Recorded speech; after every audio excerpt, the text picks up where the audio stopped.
Bonjour à tous.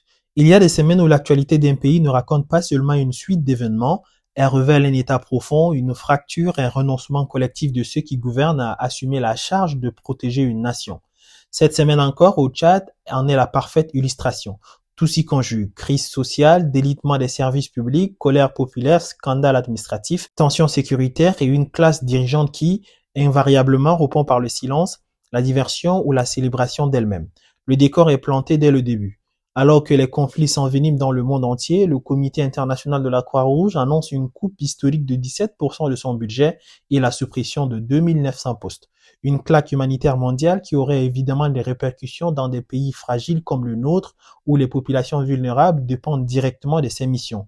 Pourtant, aucune réaction, aucune anticipation de nos responsables. Comme si les drames des autres, surtout lorsqu'ils nous touchent de près, ne regardaient personne. Sur le plan national, la crise sanitaire est devenue chronique. Les médecins tchadiens, exténués et ignorés, reconduisent une grève faute de réponse concrète aux promesses creuses du gouvernement, annonce faite par le syndicat des médecins du Tchad.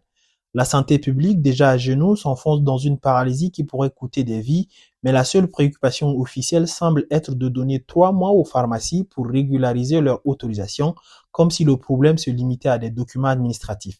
Et pendant que les médecins crient leur détresse, les citoyens, eux, vivent des drames humains et sociaux d'une violence inouïe. Un meurtre tragique, un homme assassine son cadet après l'avoir surpris avec son épouse. Événement survenu à Wilinga dans le canton Gomadji, département de Nanaï, province du Mayo-Kébu-Ouest, révélateur d'une société vive, rongée par des tensions familiales, l'angoisse économique et l'absence totale d'accompagnement social ou psychologique. Ailleurs, des jeunes et des chefs de canton du Logone oriental dénoncent le détournement des véhicules des districts sanitaires, un symbole de plus du pillage de biens publics qui ne scandalise plus personne dans les hautes sphères. Alors que tout va à l'envers, les autorités, elles, semblent avoir choisi la politique du spectacle, tandis que des milliers de militants de la coalition des associations de la société civile pour des actions citoyennes kazakhs étaient sortis massivement pour soutenir le chef de l'État.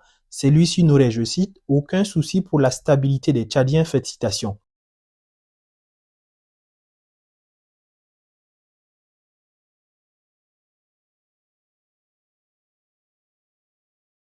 C'est ici qu'on comprend clairement la fameuse formule qui dit tout, un pays qui s'enfonce dans la tourmente pendant que son sommet affirme une tranquillité presque provocatrice. Tout cela pour confirmer le bel adage qui stipule que le malheur ne vient jamais seul. Sur le plan judiciaire, la Cour d'appel confirme la perpétuité pour les accusés des massacres de Sandana. Justice rendit certes, mais une affaire qui continue de laisser des cicatrices dans un pays où la sécurité reste volatile.